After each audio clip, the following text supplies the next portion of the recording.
ஆண்டவருடைய நாம மகிமைப்படுவதாக. அன்பானவர்களே, இன்றைய வார்த்தைக்கு உங்கள் அன்புடன் வரவேற்கிறேன்.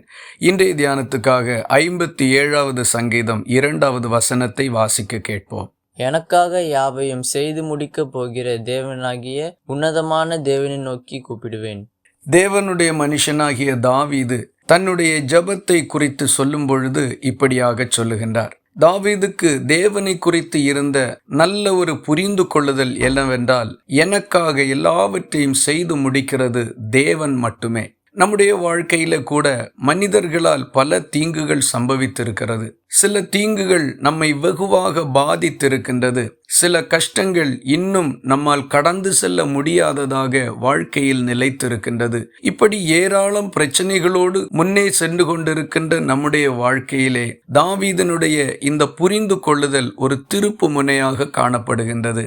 தேவன் நமக்காக எல்லாவற்றையும் செய்து முடிக்கிறவர். கர்த்தராகிய இயேசு கிறிஸ்து சிலுவையில் தொங்குகின்ற பொழுது காடியை வாங்கின பின்பு முடிந்தது என்று சொல்லி தலையை சாய்த்து ஆவியை ஒப்பு கொடுத்தார். சிலுவையில் இயேசு நமக்காக எல்லாவற்றையும் செய்து முடித்திருக்கின்றார். முடிக்கப்படாத ஒன்று இல்லவே இல்லை. ஆகவே இயேசு எனக்காக எல்லாவற்றையும் செய்து முடித்திருக்கின்றபடியினால் இனி எந்த காரியத்திலும் நான் வெற்றியை சுதந்தரித்துக் கொள்ளுவேன் என்கிற நல்ல தைரியத்தோடும் உறுதியோடும் நம்முடைய அடிகளை முன்னே வைத்து செல்லுவோம். 3வது சங்கீதம் 4வது வசனத்திலே, நான் கர்த்தரை நோக்கி சத்தமிட்டு கூப்பிட்டேன், அவர் தமது பரிசுத்த பர்வதத்திலிருந்து எனக்கு செவி கொடுத்தார் என்று சொல்லுகின்றார். தாவீது கூப்பிட்ட போது கர்த்தர் செவி கொடுத்தார். 30வது சங்கீதம் 2வது வசனத்திலே, என் தேவனாகிய கர்த்தாவே, உம்மை நோக்கி கூப்பிட்டேன், என்னை நீர் குணமாக்கினீர் என்று சொல்லுகின்றார். கூப்பிட்ட தாவீதை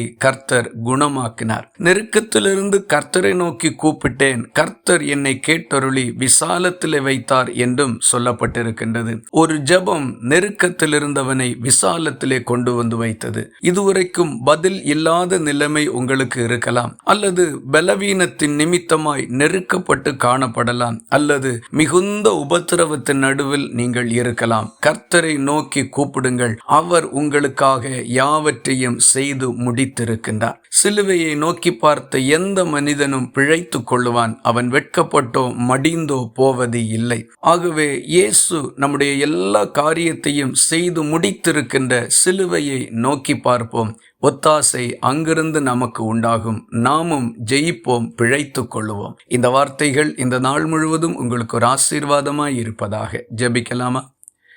எங்களை நேசிக்கிற அன்பு நிறைந்த நல்ல ஆண்டவரே, நாங்கள் உம்மை நன்றியோடு துதிக்கிறோம். நீர் எங்களுக்காக எல்லாவற்றையும் செய்து முடிக்கப் போகிறவர் என்றும் செய்து முடித்தீர் என்றும் எங்களோடு பேசி இருக்கிறதற்காக உமக்கு ஸ்தோத்திரம். எங்களுக்கு இருக்கக்கூடிய எந்த நெருக்கத்தையும், எந்த பிரச்சனையையும், எந்த குழப்பத்தையும் நீர் ஜெயமாக மாற்றி இருக்கிறீர். அதை இந்த காலை வேளையில் சிலுவையை நோக்கி பார்த்து சுதந்தரித்து கொள்ள எங்களை பலப்படுத்தும். எங்கள் காரியங்களிலே தைரியத்தோடு காலடி வைத்து முன்னேற இந்த நாளிலே எங்களுக்கு உதவி செய்தருளும். ஜெபத்தை கேட்டதற்காக ஸ்தோத்திரம். இயேசு கிறிஸ்து மூலம் வேண்டிக் கொள்ளுகிறோம் எங்கள் அன்புள்ள நல்ல பிதாவே, ஆமேன். கர்த்தர் தாமே உங்களை ஆசீர்வதிப்பாராக.